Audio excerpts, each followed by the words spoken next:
As we were going down the mountain, Mike and I were roped together with about 50 feet of rope, as we had been for 3.5 days and nights. I was going on the front. Mike was up above me a little bit, back behind me, upslope as we're descending.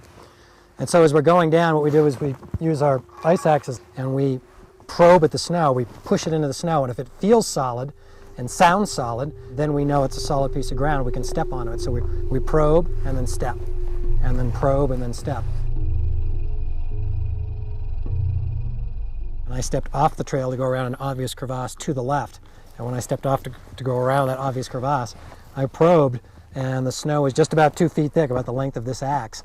And it felt solid, but when I stepped onto it, it started collapsing under my foot. And I sank in up to my ankle, which was normal. I figured I'm just in a little bit of soft snow. And then it sank in up to my shin, which is deeper than normal. I thought, well, maybe it's just kind of soft in this one spot. It'll solidify and firm up under my foot. But it didn't solidify, it didn't firm up. I started picking up speed. And that's when I realized I was standing no longer on a solid glacier, but a big snow bridge spanning across a hidden crevasse. When I fell, the big factor was Mike was slowing me down for the first 50 feet of my fall, because he was laying down on his stomach, digging his ice axe into the snow, trying to arrest my fall or stop my fall. So he slowed me down, then I free fell the last 30 feet or so. And when I landed, my pack was just the right size and shape to wedge between the two ice walls, and it kind of cushioned my landing. So I sort of survived a lesser fall that way, and Mike fell with a greater force because there was no one to slow down his fall.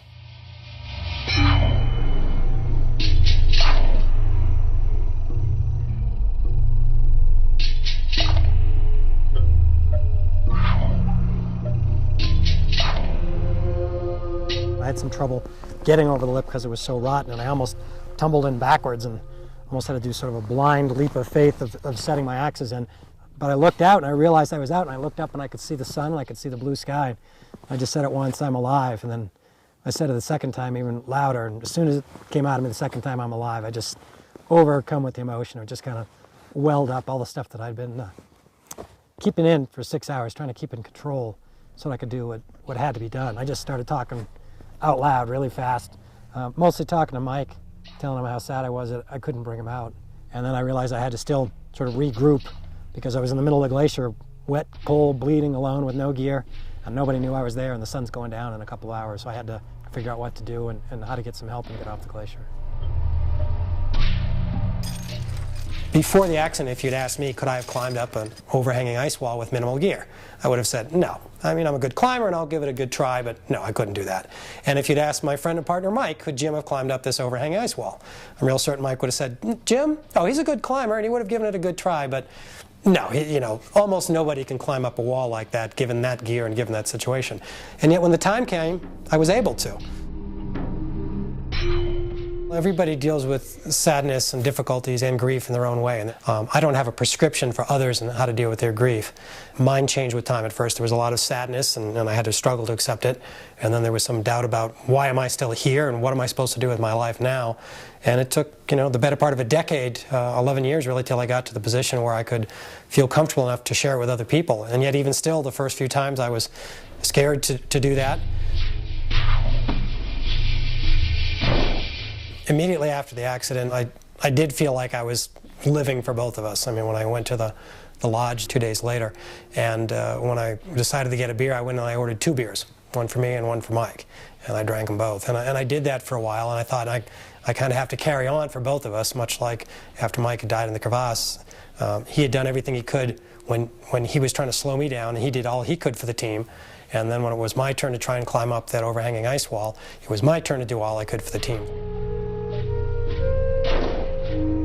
When the accident happened and I was scared away from the mountains, I thought, well, do I want to go back? So for me, I backed up and started over. I did simple hikes and harder hikes.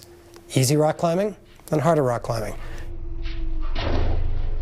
When I'm on a summit ridge somewhere in South America, 20,000 feet, and the weather's perfect, and we can see the summits just a half an hour ahead, and suddenly I get to that point where I'm no longer in doubt, but quite certain that myself and my partner's going to make it. It's just, you know, you can feel the excitement, you can feel the magical energy. I very much feel Mike's presence then, and I consciously reach out to him in my mind and from my heart and say, look at this beautiful ridge, man, we're going to make it. We're going to make the top of this mountain. And so I think of them at those times. And also, sometimes when I'm in a difficult situation, I'm leading a pitch of rock or pitch of ice, and I'm scared, or the storm's coming in, occasionally I'll reach out a little bit and ask them for a little support or a little power. You know, watch me, Mike, we've got to get up this pitch before the storm hits. His presence just comes up over and over again.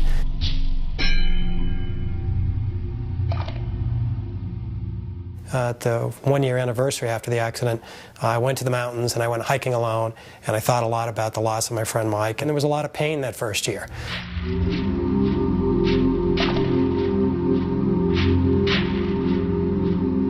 And eventually, over a couple of years, it changed over to that instead of remembering that day with sadness, it was instead to honor the good, the fun, the joy.